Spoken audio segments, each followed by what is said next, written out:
এবার আমরা সরাসরি চলে যাব ব্রিগেড প্যারেড গ্রাউন্ডে। 5 লক্ষ কণ্ঠে গীতা পাঠ আগামীকাল, অর্থাৎ এই মুহূর্তে রাজ্যে রাজনীতির পারদের পাশাপাশি সমান্তরালভাবে একটা ধর্মীয় পারদ চড়ছে বলে রাজনৈতিক বিশ্লেষকরা বলছেন। অতএব এই মুহূর্তে আমরা মুর্শিদাবাদের রেজিনগরে যে ছবি দেখছি, আমরা কলকাতাতে সংহতি দিবসের যে ছবি দেখছি, তার সঙ্গে আরেকটা ছবি না দেখলেই নয়। সেটা হচ্ছে ব্রিগেড প্যারেড গ্রাউন্ডে 5 লক্ষ কণ্ঠে গীতা পাঠের প্রস্তুতি। কেমন সেই প্রস্তুতি পর্ব? রক্তিমা রয়েছেন আমাদের সঙ্গে, আমার সহকর্মী। রক্তিমা, তুমি দেখাও, তুমি বোঝাও, তুমি জানো।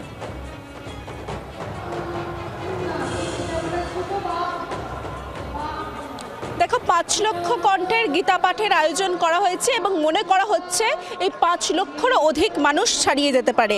কারণ শুধুমাত্র আমাদের দেশ থেকেই নয়, বাংলাদেশ এবং তার পার্শ্ববর্তী নেপাল, এই দুই দেশের যারা সাধু সন্ত তাদেরও আমন্ত্রণ জানানো হয়েছে এবং তারা আসছেন। দেখো, ইতিমধ্যেই কিন্তু প্রধানমন্ত্রীরও বার্তা এসেছে যে নির্বিঘ্নে যাতে অনুষ্ঠান সম্পন্ন হয় তার জন্য। তুমি দেখতে পাচ্ছ যে এই যে ব্রিগেড প্যারেড গ্রাউন্ড, তোমাকে আমি দেখাই, গোটা একটা সাইড কিন্তু পুরো নিয়ে নেওয়া হয়েছে এবং এই সমস্ত জায়গাটাই কিন্তু কালকে যারা আসবেন সাধু সন্তরা তাদের জন্য বসার জায়গা করা হয়েছে। শুধু সাধু সন্তই নয়, দেখো গতবারে আমরা যেমন দেখেছিলাম যে প্রবেশপত্র ছিল, অর্থাৎ নির্দিষ্ট ইনভাইটেড লেটার সেটা ছিল, সেইটা দেখিয়েই তারা ভেতরে প্রবেশ করতে পারছিলেন নির্দিষ্ট সংখ্যক মানুষই। এবারের ক্ষেত্রে কিন্তু সেটা নয়, কোনো প্রবেশপত্র থাকছে না। 25টি গেট করা হয়েছে। জনসাধারণ তারা এখানে আসতে পারেন এবং এখানে এসে তারা এই গীতা পাঠের অনুষ্ঠানে কিন্তু তারা যোগদান দিতে পারেন। এবং দেখো, আমি যে এখানে রয়েছি, এটা হচ্ছে মূল মঞ্চ। মোট 3টি মঞ্চ করা হয়েছে। এই মূল মঞ্চে কিন্তু থাকবেন রাজ্যপাল এবং তার সঙ্গে থাকবেন প্রধান যে সাধু সন্তরা রয়েছেন তারা।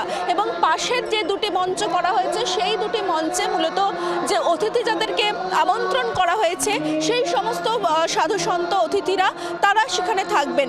সকাল 8টা থেকে অনুষ্ঠান শুরু হবে। প্রথমে বেদ পাঠের মাধ্যমে এই অনুষ্ঠান শুরু হবে এবং তারপর কিন্তু গীতা পাঠে কিন্তু তারা চলে যাবেন বেলার দিকে।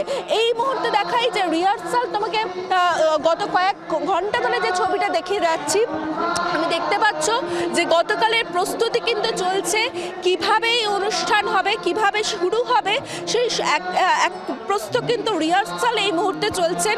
কিছুক্ষণ আগেও আমরা দেখছিলাম এখানে কার্তিক মহারাজ, তিনিও উপস্থিত ছিলেন এবং তিনি কিন্তু গোটা একেবারে কর্মকাণ্ড খতিয়ে দেখছেন। শেষ মুহূর্তের প্রস্তুতি আর কি যাকে বলে, সেটা কিন্তু একেবারে জোর কদমে চলছে। কারণ হাতে কয়েক ঘন্টা সময় বাকি, কারণ তুমি জানো যে সন্ধে হয়ে গেলে কাজ করতে অনেকটাই সময় লেগে যাবে। ফলত বেলা থাকার সঙ্গে সঙ্গে কিন্তু এই কাজ সম্পন্ন করার চেষ্টা চালানো হচ্ছে। তবে দেখো, রাজ্যপাল আসবেন সেটা যেমন ইতিমধ্যেই জানিয়ে দেওয়া হয়েছে রাজভবনের তরফে, তবে মুখ্যমন্ত্রীর তরফ প্রস্তুতি একদম এখনও সামান্য একটু বাকি আছে। খালি মঞ্চগুলো সাজানো, চেয়ার সাজানো, বাকি সব হয়ে গেছে। গেট আমাদের তৈরি হয়ে গেছে। 1, 2, 3 একটা মঞ্চে থাকবে সাধু সন্ন্যাসীরা, একটা মঞ্চে থাকবে গানের লোক, আর একটা মঞ্চে আমাদের প্রধান অতিথি যারা আসবেন তারা থাকবে। রাজ্যপাল আসছে।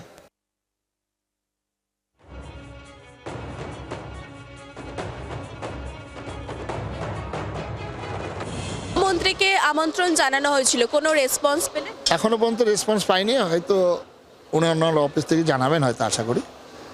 তবে জানিয়েছি সব রকম সাহায্য উনি করছেন, কারণ মৌনং সম্মতি লক্ষণম, প্রশাসন অ্যালার্ট হয়েছে, তার হাতেই প্রশাসন, এই অসুবিধা কিছু নেই। যিনি বলেন হিন্দু ধর্ম গন্ধা ধর্ম, যিনি বলেন মহাকুম্ভ নয় মৃত্যু কুম্ভ, যিনি 22শে জানুয়ারি 2024 একমাত্র মুখ্যমন্ত্রী রাম মন্দিরের বিরুদ্ধে মিছিল করেছিলেন, তিনি গীতা পাঠে যাবেন কেন? তিনি পিতৃপক্ষে দুর্গাপূজা উদ্বোধন করেন হিজাব মাথায় দিয়ে, তিনি যাবেন কেন? সিপিএম এর তো ঘোষিত অবস্থান, তারা তো নিজেদেরকে নাস্তিক বলে, ধর্ম মানে না। তৃণমূলের যারা নিজেকে হিন্দু পরিচয় দেন, তারা তাদের সরকার, তাদের মুখ্যমন্ত্রীর আচরণটা দেখুন। বাংলার আওয়াজ, বাঙালির আবেগ, জি 24 ঘন্টা।